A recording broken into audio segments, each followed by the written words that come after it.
Hello friends, मैं Emmanuel वॉलरस्टीन हूँ, एक अमेरिकी समाजशास्त्री और इतिहासकार जो विश्व प्रणाली विश्लेषण वर्ल्ड सिस्टम्स एनालिसिस के विकास के लिए जाना जाता हूँ।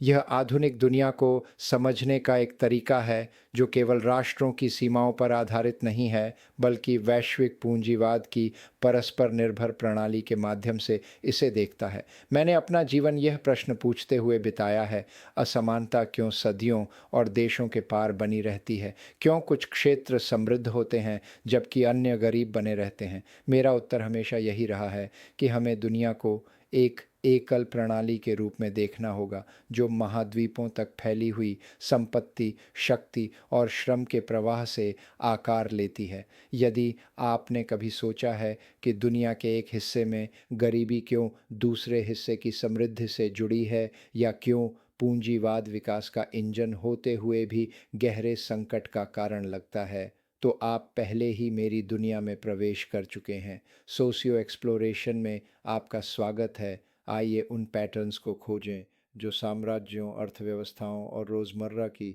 ज़िंदगी को आपस में जोड़ते हैं। मैं 28 सितंबर 1930 को न्यूयॉर्क सिटी में पैदा हुआ था, एक यहूदी प्रवासी परिवार में जो पोलैंड से आया था। मेरे माता पिता उन बहुत से लोगों की तरह जिन्होंने अटलांटिक पार किया था, अपने साथ उत्पीड़न की यादें और अमेरिका में एक बेहतर जीवन की उम्मीद लेकर आए थे।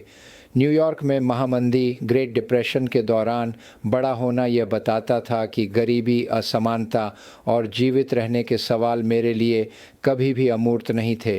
वे सड़कों पर, मोहल्लों में और हमारे जैसे परिवारों के दैनिक संघर्षों में दिखाई देते थे। इन शुरुआती अनुभवों ने मुझे यह संवेदनशीलता दी कि लोगों की ज़िंदगी को आकार देने वाली सामाजिक और आर्थिक शक्तियाँ व्यक्तिगत प्रयास या इच्छा शक्ति से कहीं आगे होती है।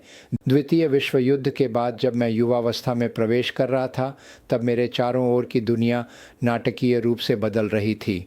यूरोपीय साम्राज्यों का पतन, संयुक्त राज्य अमेरिका का महाशक्ति के रूप में उभरना और अफ्रीका व एशिया में स्वतंत्रता आंदोलनों का उठना इस बात को स्पष्ट कर रहे थे कि इतिहास अब वैश्विक मंच पर लिखा जा रहा था।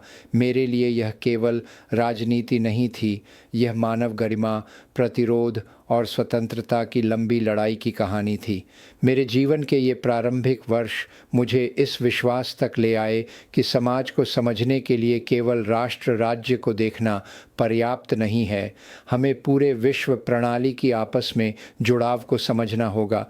मैंने अपनी पढ़ाई कोलंबिया विश्वविद्यालय में आगे बढ़ाई, जहां से मुझे 1951 में BA, 1954 में MA और 1959 में PhD की उपाधि प्राप्त हुई।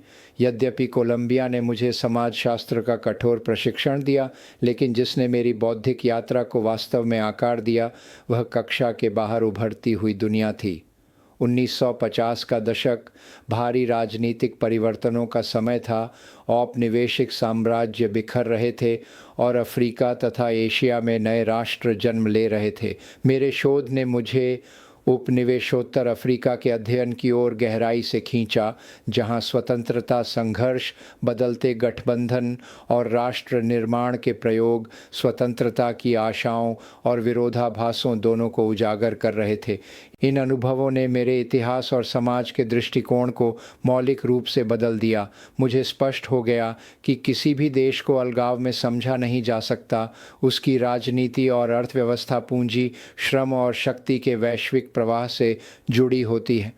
अफ्रीकी देशों के संघर्ष केवल स्थानीय घटनाएं नहीं थे, बल्कि वे एक बहुत बड़े पैटर्न का हिस्सा थे जो वैश्विक व्यवस्था के कोर, अर्ध परिधि और परिधि को जोड़ता है।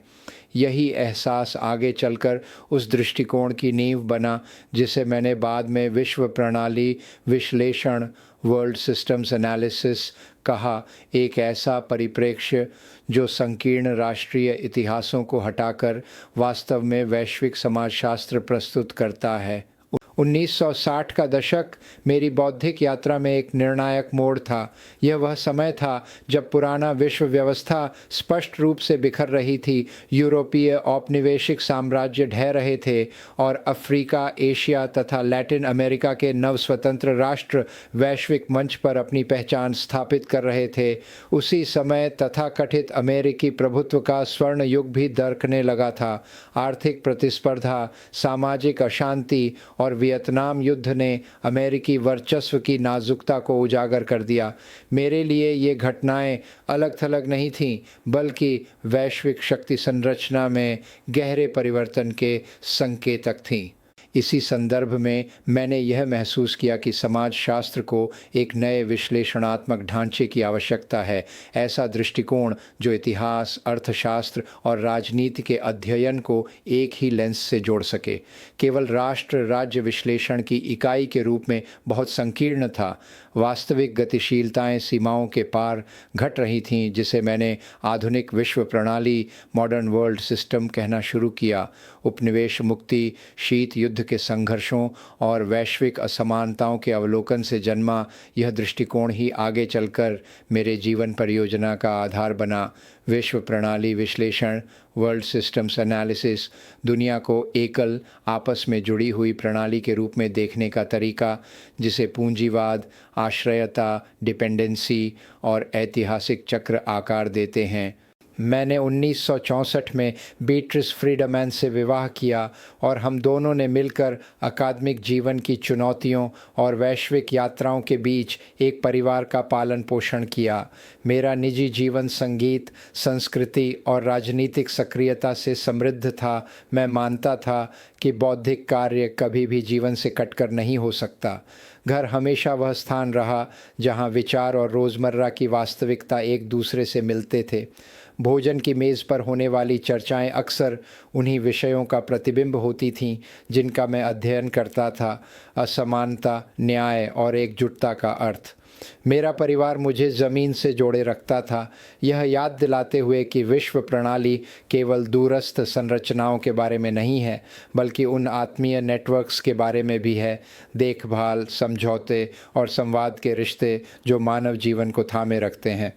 मेरा शैक्षणिक जीवन कोलंबिया विश्वविद्यालय से प्रारंभ हुआ, लेकिन शीघ्र ही मैं मैकगिल विश्वविद्यालय और फिर बिंघमटन विश्वविद्यालय पहुंचा, जहां मैंने Fernand Braudel centre for the study of economies, historical systems and civilisations की स्थापना की। इतिहासकार फर्नम ब्रॉडेल से प्रेरित होकर मैंने लॉन्ग ड्यूरे इतिहास की गहरी संरचनात्मक लय पर विशेष बल दिया। मैंने समाजशास्त्र, इतिहास, राजनीति विज्ञान और अर्थशास्त्र के बीच काम किया, अकादमिक सीमाओं का प्रतिरोध करते हुए। 1994 से 1998 तक मैंने इंटरनेशनल सोशियोलॉजिकल एसोसिएशन के अध्यक्ष के रूप में कार्य किया, जहां मैंने वास्तव में वैश्विक समाजशास्त्र के लिए प्रयास किया। अपने समूचे जीवन में मैंने पूंजीवाद की आलोचना की, उपनिवेश विरोधी संघर्षों का समर्थन किया और यह तर्क दिया कि 21वीं सदी स्थिरता नहीं बल्कि विश्व प्रणाली का गहरा संकट लेकर आएगी, जो मानवता को अधिक असमानता और अधिक समानता के बीच चुनाव करने के लिए विवश करेगी। अपने अंतिम वर्षों में भी मैंने लिखना, व्याख्यान देना और आधुनिक विश्व प्रणाली के संकट पर चिंतन करना जारी रखा।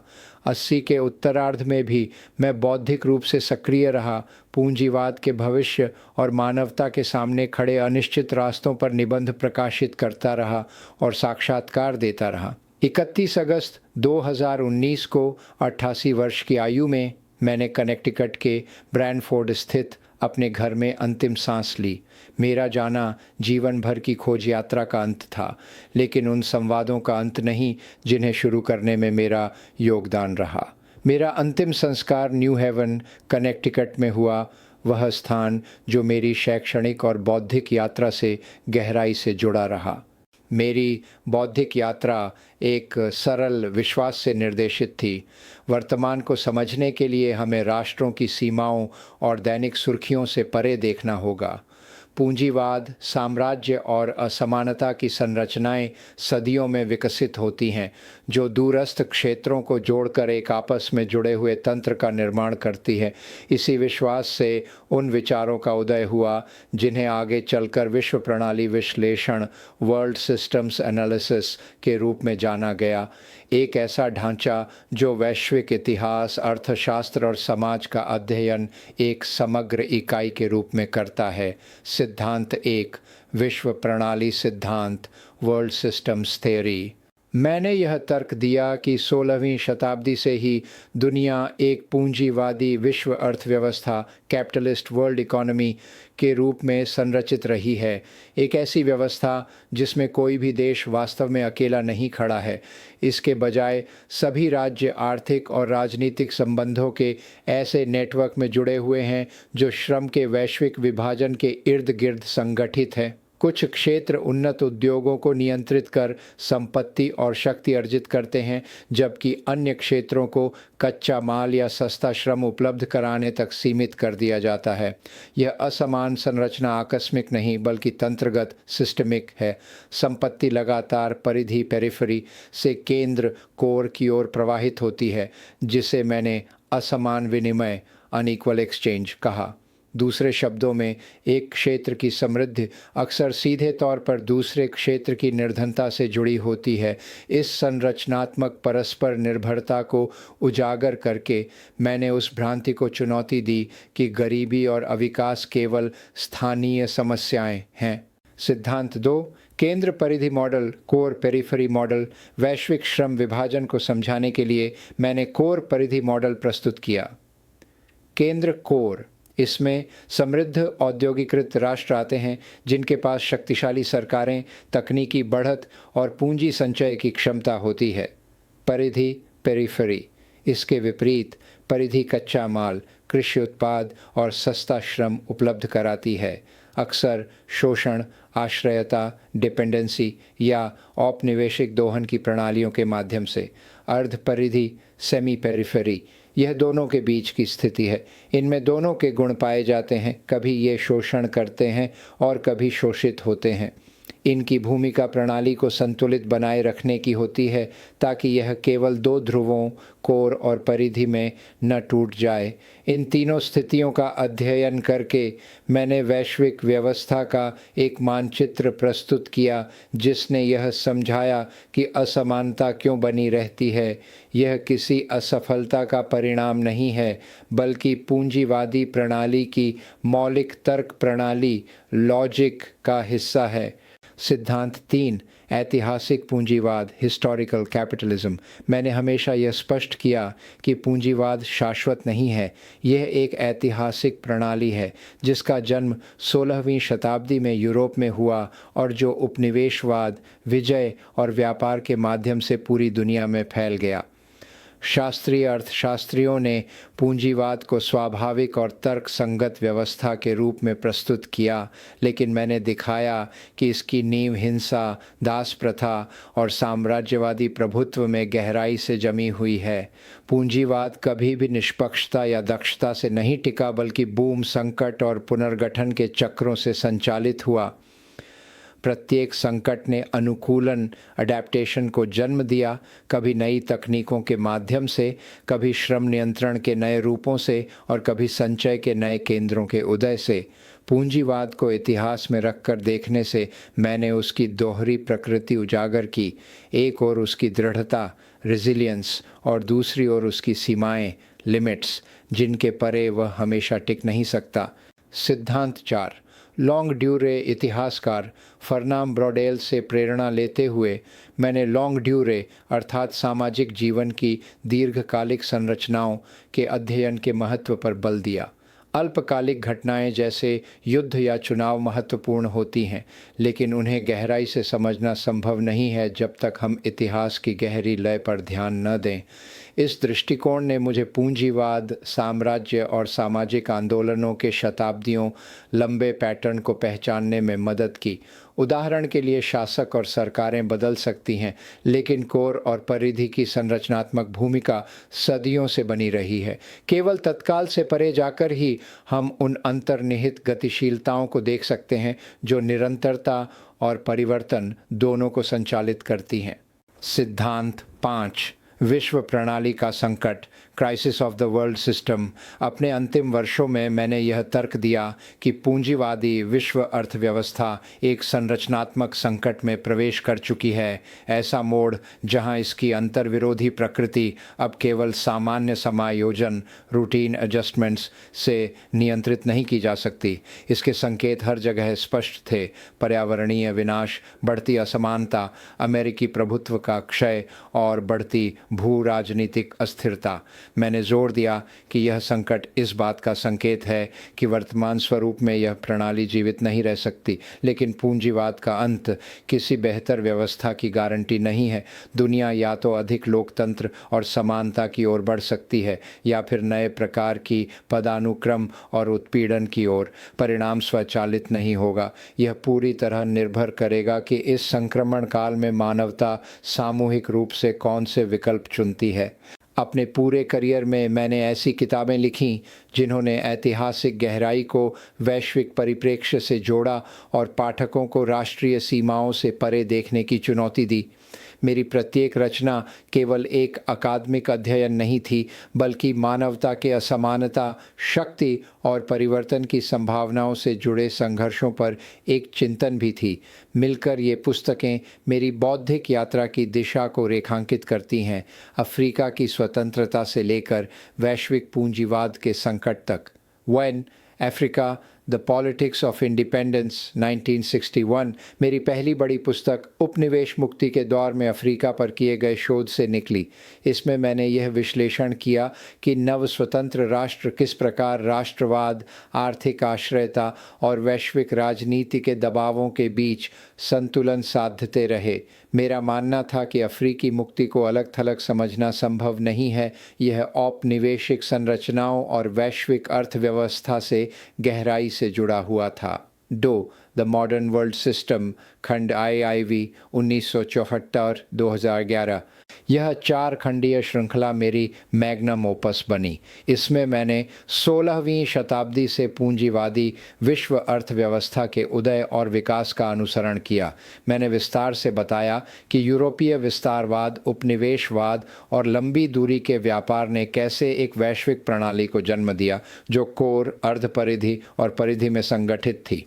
प्रत्येक खंड पूंजीवाद के विकास के अलग अलग चरणों को समझाता है, यह दिखाते हुए कि किस प्रकार असमानता सदियों तक सत्ता के तंत्रगत तर्कों से पूर्ण उत्पन्न होती रही। 3 हिस्टोरिकल कैपिटलिज्म 1983। इस संक्षिप्त लेकिन प्रभावशाली पुस्तक में मैंने तर्क दिया कि पूंजीवाद कोई स्वाभाविक या शाश्वत व्यवस्था नहीं है, बल्कि एक ऐतिहासिक रूप से निर्मित प्रणाली है जो यूरोप में उत्पन्न हुई और विजय तथा शोषण के माध्यम से फैल गई। मैंने जोर दिया कि पूंजीवाद हमेशा असमानता, बल प्रयोग और संकट प्रबंधन पर आधारित रहा है और इस धारणा को चुनौती दी कि यह प्रगति या तर्कसंगत दक्षता का प्रतीक है। यह पुस्तक पूंजीवाद को परिस्थितिजन्य, कंटिंजेंट, नाजुक, फ्रेजाइल और अंततः रूपांतरित होने योग्य प्रणाली के रूप में देखने का आह्वान थी। 4 विश्व सिस्टम्स एनालिसिस, एक परिचय 2004। छात्रों और सामान्य पाठकों के लिए लिखी गई यह पुस्तक मेरे सैद्धांतिक ढांचे का एक सुलभ परिचय प्रस्तुत करती है। इसमें मैंने विश्व प्रणाली की तर्क प्रणाली, कोर परिधि संबंधों की गतिशीलता और वैश्विक स्तर पर इतिहास का अध्ययन करने के महत्व को समझाया। यह पुस्तक व्यापक रूप से प्रयुक्त परिचयात्मक ग्रंथ बन गई, जिसने मेरी अवधारणाओं को समाजशास्त्र से आगे बढ़ाकर इतिहास, राजनीति विज्ञान और वैश्विक अध्ययन तक फैलाया।